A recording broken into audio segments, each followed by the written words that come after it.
All right. Hey. How's it going? Good, you? Good. What's so funny? What's so funny?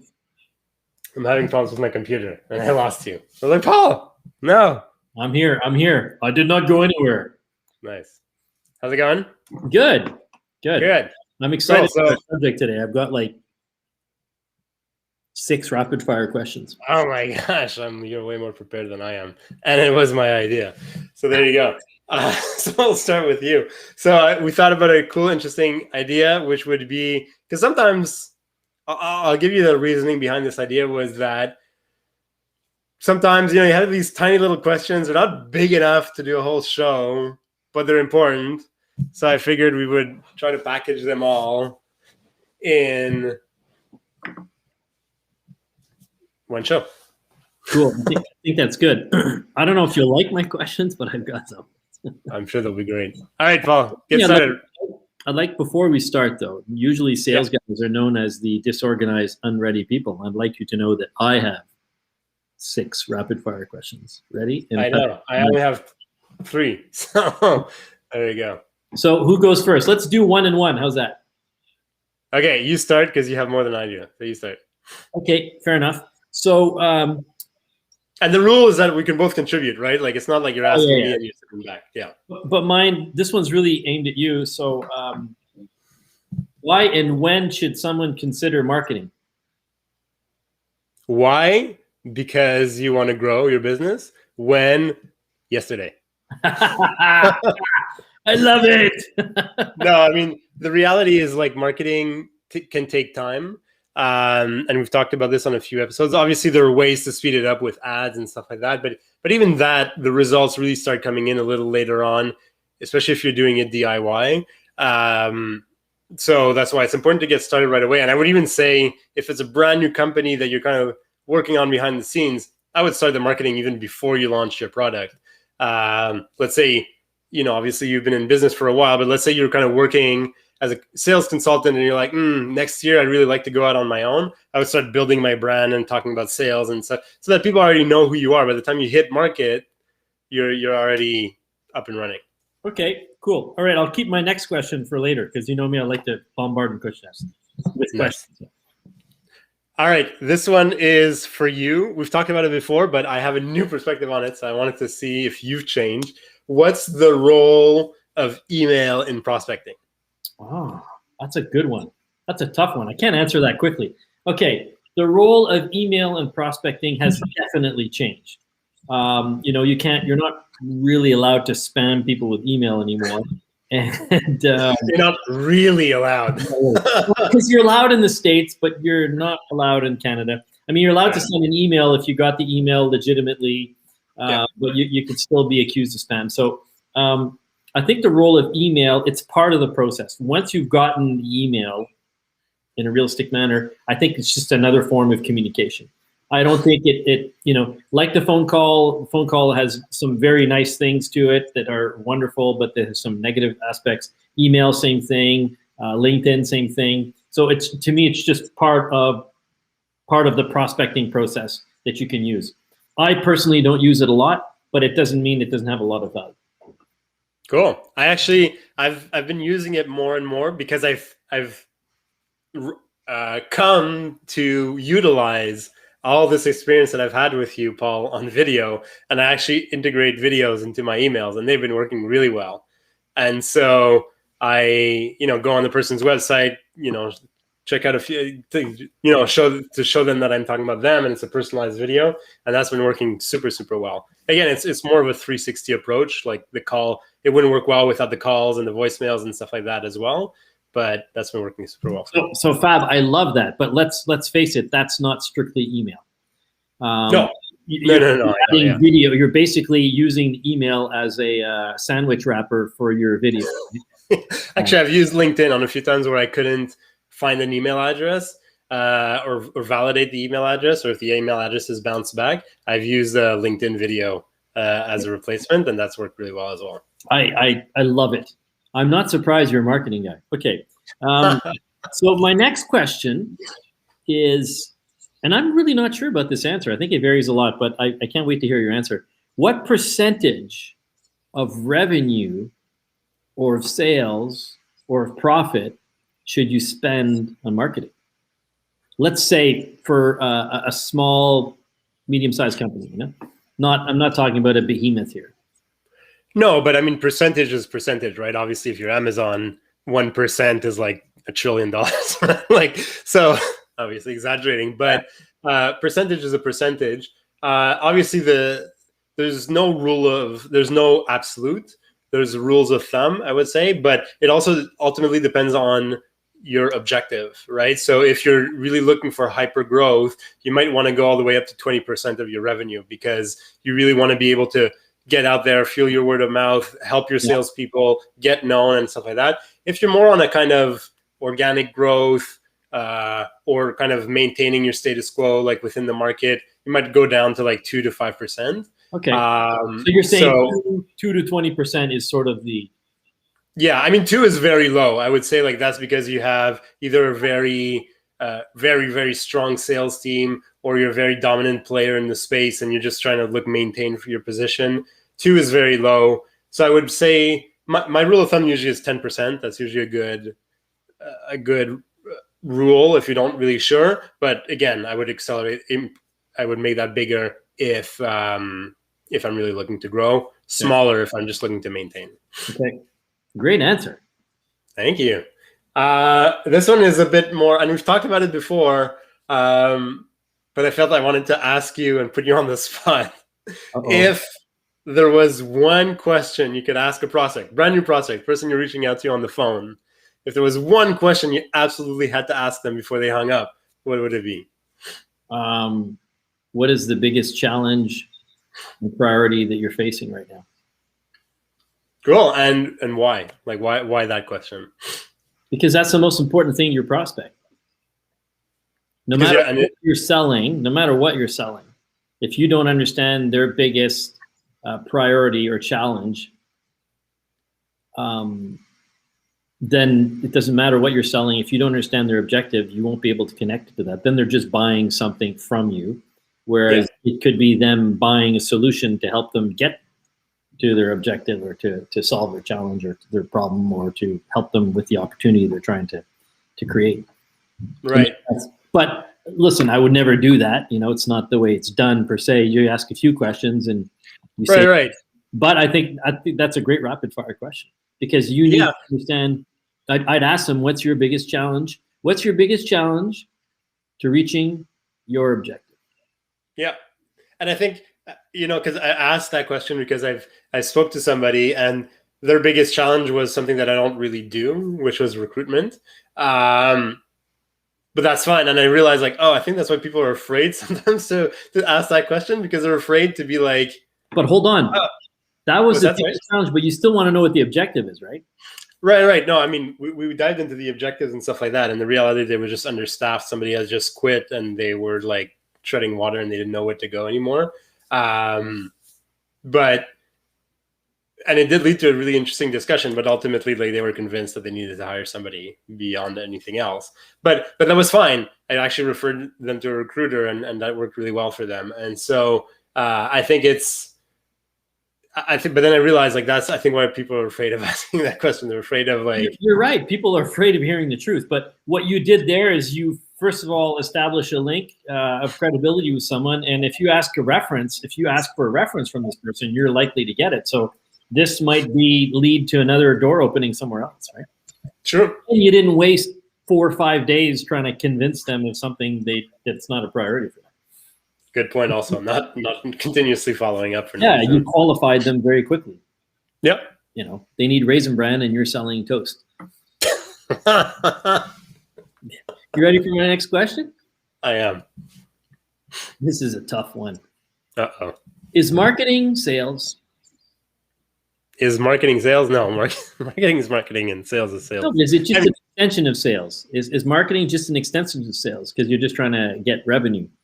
Okay, it's not that simple, my question. I don't know. Extension to me sounds pejorative a bit, and I think there is an issue. There is a perception challenge in a lot of companies where sales is this guy, marketing guy. No, but when you say hear extension, I hear like, oh, you're here to serve sales, and ultimately, like the reality is like your growth is capped if are two both groups. marketing and sales just an extension of trying to grow revenue? Yes, with customer service, I would say like those are your three pillars of revenue, right? Like marketing, sales, and customer service. Again, customer service depending on how your business is structured, because sometimes they are, they're usually in charge of the client relationship and stuff like that, and they'll help you upsell, and they're part of the, if your customer is happy, there's a better chance that they upsell, cross sell, refer than if they're unhappy. So, because to me, those are the three pillars of revenue, and if none of those three or one of those three isn't working with the others, I think you're definitely capping your growth somewhere. You're capping your revenue somewhere, because if it's all on sales to do it, you're missing out on the brand recognition and then driving the leads and trying stuff out and putting your salespeople at the forefront and putting your brand at the forefront. If you're just putting too much on marketing, and I spoke to somebody over the weekend, and that was he's putting all his effort on marketing, but his back end is all is not set up yet, so he's losing leads. Like salespeople don't know who to follow up with and stuff like that. And if you're ignoring customer service and all your customers are unhappy and churning and quitting, well, your reputation in the market will become as somebody who's that's your trifecta: customer service, sales, and marketing. All around the customer. I wrote down my next question because I know I'm not allowed to ask it right away. So you shoot your question, then I'll have my next question.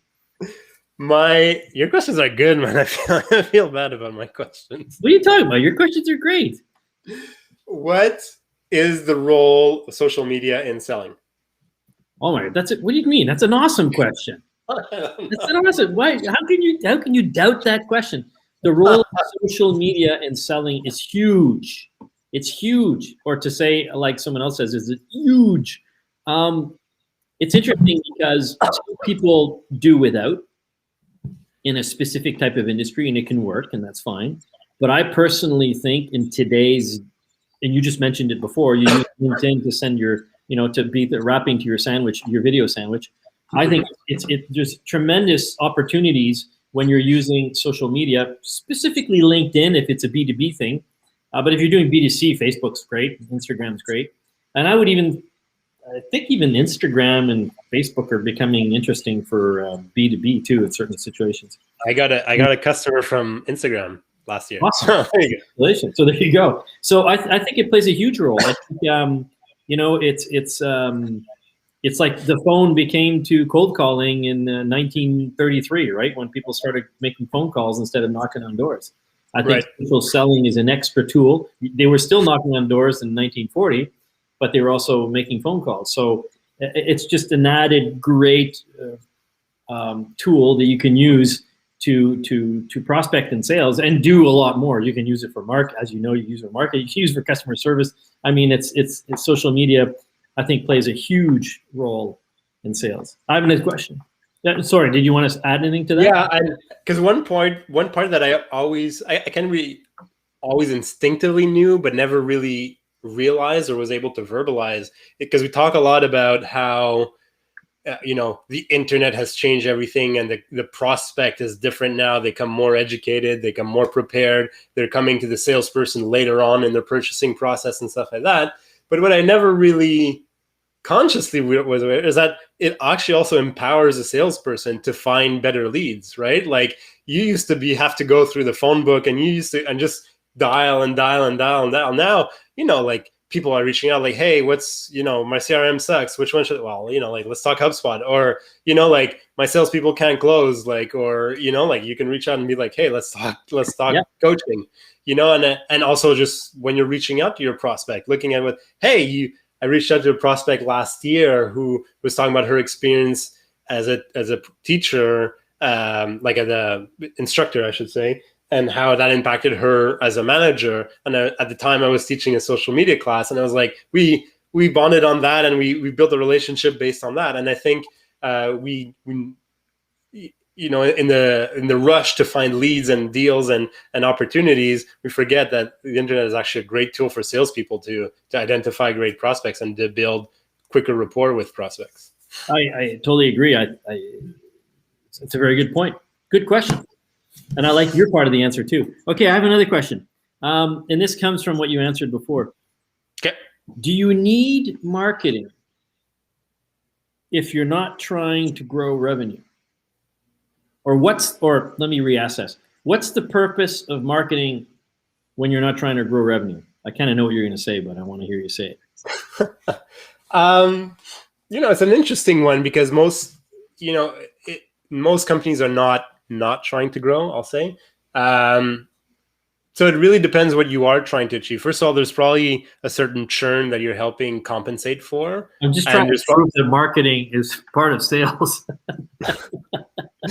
No, but it is. So I was kind of gearing up towards that. It's like so what I'm saying, like, first you have to understand what you're trying to achieve. Like I said, you're not maybe trying to grow, but you are trying to compensate for churn, and you are trying to like maybe grow a certain percentage, so that you can follow the salary increases that you need to give. So there is always that, I would just say. But then it's also a matter of like, well, if you're not doing marketing now, you're probably doing a lot of cold calling and a lot of this and a lot of that. And your little sales work that you're doing is probably a lot more difficult than it has to be. And I think you're actually in a great position if you're not looking to grow, because you probably don't have a lot of the same pressure that a marketer who is trying to grow has, right? Because let's try out a podcast. Let's try out, a Clubhouse, whatever series, or let's try TikTok, or let's, like you could just try stuff because your objective at the end of the day is not going to be the same as somebody who's trying to achieve hyper growth. I like your answer, but what really I was trying to get you to say, and I think you kind of said it, is that marketing, like sales, is there to grow revenue. They live in parallel. They don't live together. They're married. They're the yin and yang of revenue, with the little brother, the customer service people on the side, the little sister. Interesting. Yeah. Okay, what's your next question? I like this. This is fun, Fab. I like this. We should do it more often, like the quarterly Q&A, rapid fire Q&A type of thing. I think we should do it monthly, not quarterly. We should do it monthly. Monthly? Yeah. Oh, man, that's a lot of questions to prepare. Come on, you can do it. This is something, obviously, a bit my personal journey of being on my own and trying to up my sales chops, out of necessity and interest. Business-wise, Fab is married and has children. He's on his own business-wise, not emotionally. Yes, that's. So my question to you, I don't know if there's a right or wrong answer. Is can anybody become a good salesperson? Oh, that's a very good question, Fab. I like that question. I've been toying with that, and I've gone back and forth. I'll be honest with you. At one point, I believe yes, anyone can become a good salesperson if they have the desire to do it. And then a few years ago, I went to the other extreme and said, no, it's not everyone who's got the talent. And now I'm sort of going back to my first impression, which is, and I'll say it this way: if you have the intelligence and you have the desire, yes, anyone can be good. You can learn the skills to become a good salesperson. But two very important caveats, and I don't mean intelligence IQ wise. I mean intelligence. To absorb what is necessary in sales. And if you have the desire, you really want to do it, and you'll stick with it. If you have the grit to stick to it and keep doing it, I think anyone could be successful. Yeah, I'll tend to agree, where it's like, because I used to think with the right coaching. With the right coaching, of course, like you don't just wake up one day being a great salesperson, but if today you plunked me into a company that was selling, I don't know, something that I have no interest in, not that it's not important, but I have no interest in, let's say, enterprise ball bearings. I don't even know that exists, but I would probably be a very horrible salesperson. But because I really believe in what I can offer, and I believe I can help companies, and I believe I can help marketers and salespeople and whatnot, I have that desire, and I don't have a choice. It has to work out, right? Like I do need, like you said, I have a family and whatnot and reality. So I think everybody can, if they're able to tap into that desire, if they can get that desire there. And I think most bad salespeople are probably just not in the right company or I agree. area. Most bad salespeople are not motivated by what they need to do. Yeah. Most bad salespeople are sort of stuck in a rut. Because I think, listen, in my opinion, a good 80% of the population could be good at sales. Now, if you're an extreme introvert who dies every time he's got to open his mouth and talk to someone, well, maybe it's not the best choice for you. But I've even known some of the best salespeople out there are introverts. Yeah. So it's really about desire, desire / grit, and intelligence. So no, it's a very good answer. And look, we turned you into a good salesperson. Thank you. No, and you're right. And I think, I'm sure there is a small percentage of the population that, not that they're introverted, they're just completely shy and terrified to talk to people. And that's one thing. But I think for a big chunk of the population, a good majority of the population, if you can tap into that right desire, you could become a good salesperson. Okay. Now a very technical question for you. Okay. What do you define as inbound marketing? Inbound marketing is everything that you do as a company that will add value to your audience so that they come to you for more information, for more help, for whatever. Okay. All right. And can I ask the flip side of that question? Of course. What is outbound? What is outbound marketing?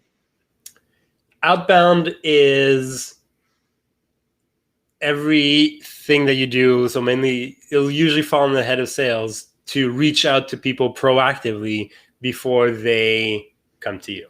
Okay. So again, to offer help and to, all that stuff is still there. It's just you're being proactive as opposed to waiting for them to find you and reach out to you. Okay. So if we had to define that, let's say in a realistic, not a realistic, but in a real life situation, advertising Cheeto or Doritos on TV is inbound marketing, and a salesperson calling a store to try to sell those Doritos is outbound marketing. Yes, exactly. Okay, interesting. And I want to ask that question because I find some of my clients sometimes mix those up a little bit.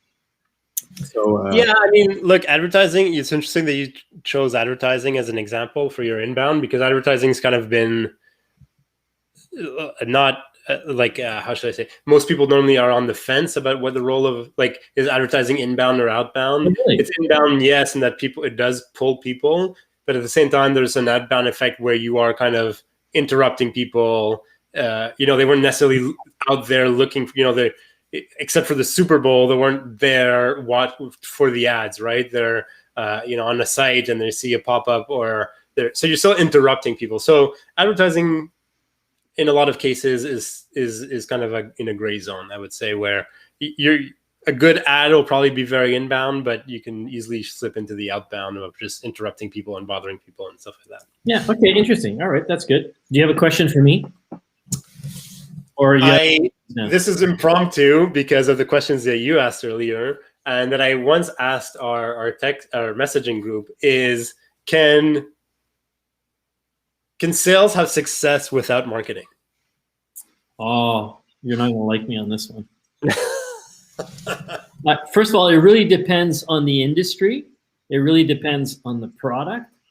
But I think the answer is yes, but I don't think it's a wise decision. It's kind of like saying, can I get to Vancouver without using a car? Yes, but it's going to take, by walking there, yes, but it's going to take you a long time.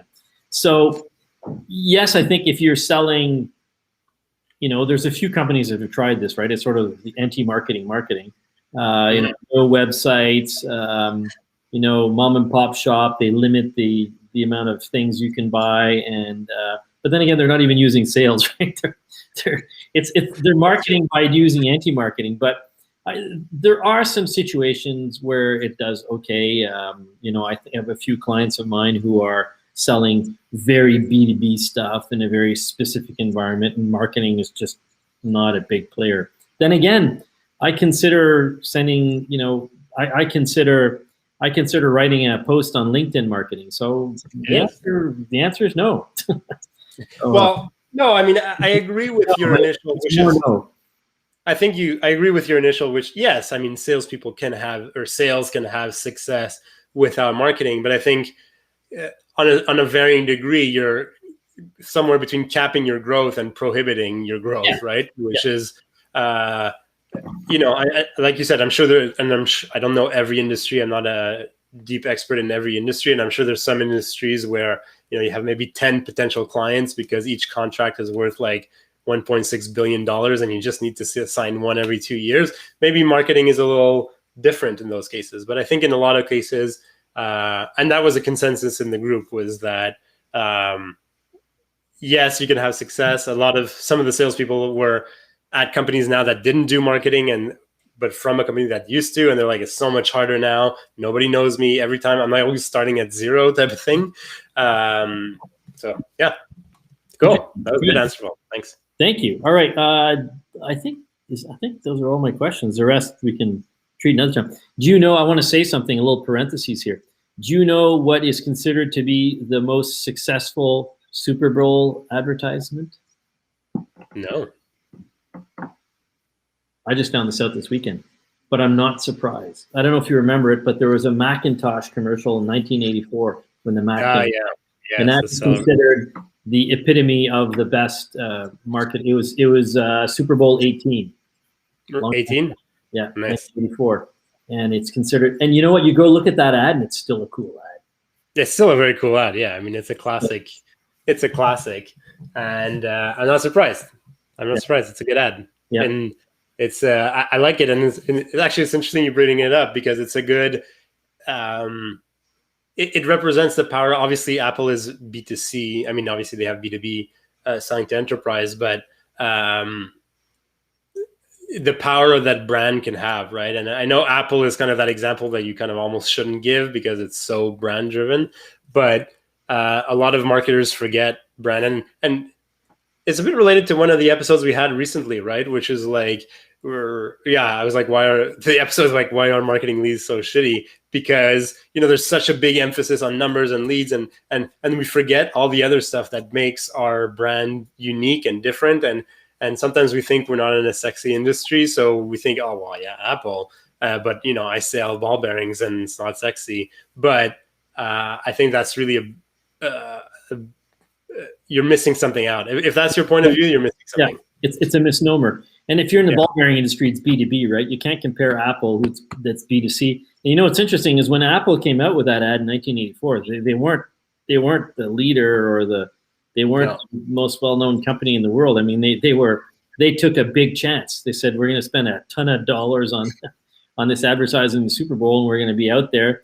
It's Ridley Scott actually who did the ad. And I didn't know that. Ridley Scott. And so it's very interesting. It's an example of spending a lot of your budget on marketing and hoping something goes in the right direction. So it was just young guys taking a chance. So it's interesting. Yeah, and I mean, all the people look at the Super Bowl and they say, "Oh man, it's like I don't know how many millions for a 30-second spot or whatever." But the reality is, it's probably if I were to invest in advertising, like TV advertising, and I had, but like obviously not if I'm a small startup with a few $100,000s of dollars, but if I had the budget, I would probably be all my TV budget in the Super Bowl. Like it's one of the only things that people are actually looking for, the ads that are attentive. Yeah, the rest of the time they get free advertising because they get rebroadcast the next day. They're all over the place. Exactly. It's the epitome of proper marketing. Your ad goes viral because it's a great ad, right? And that's what happened. The only big money they spent was in the Super Bowl, and they got tons of free advertising afterwards because everyone was talking about this amazing spot, and so it was very avant-garde. So it was a very good use of marketing, right? And then obviously the guys selling the Macs in the stores afterwards, it probably made them a hell of a lot easier. They were like, oh, I want to go get me one of those boxes. Of course. And that's why. But you were saying like, okay, well, you can't compare, ball bearing manufacturer to Apple, and you're right. But I think B2B and one's B2C. Sorry. But still, there's still a lot of value in the brand. Like, look at Salesforce, look at HubSpot, look at these are all like. I mean, obviously, I'm in the tech industry a lot, so I know those brands. But it's not because you're in B2B that you can't have great brand and add great value and have. In those terms, yeah, I totally agree. But I think B2B, when you're talking about someone's objectives, the objectives is not the finality of the product you're buying, right? So when I'm buying the Apple box, I love the shape of it. It's something I'm going to own. It's mine. Whereas when you're selling ball bearings or HubSpot or the CRM, you're selling, like we were talking earlier, the potential to help the client achieve his priority or objective. So true. The shiny object is not what you're selling to them. The shiny object is what they'll be able to achieve at the end with their objectives. True. That's the biggest difference between B2B and B2C. Is in B2B, right, you don't give a crap about your product. It's how your product can help or service can help them achieve their goals. In B2C, you like that watch, you like that car, you like that phone, you like the computer. That's it's a different objective. Fair enough. Good point. Thanks, Fab. It was fun. Let's do this every day. Once a month, rapid fire. I like it. It's really fun. I think it was good. I think it was great. There's some really good insights that came out. Well, you asked some really good questions. I hope what I said was insightful, but you got some really great answers. Thank you. You too. Likewise. It was really fun. You were, Fab. What's that, sorry? I'm impressed at how concise you were. Rapid fire. I feel I have to be rapid answers. I know you were good. You're like, no, I'm just teasing you. I thought Fab would poke me back there. He was too nice in his reaction. Okay, so this is great fun. Thanks. Thanks, everybody. Have a great day. Everybody. Ciao. Bye.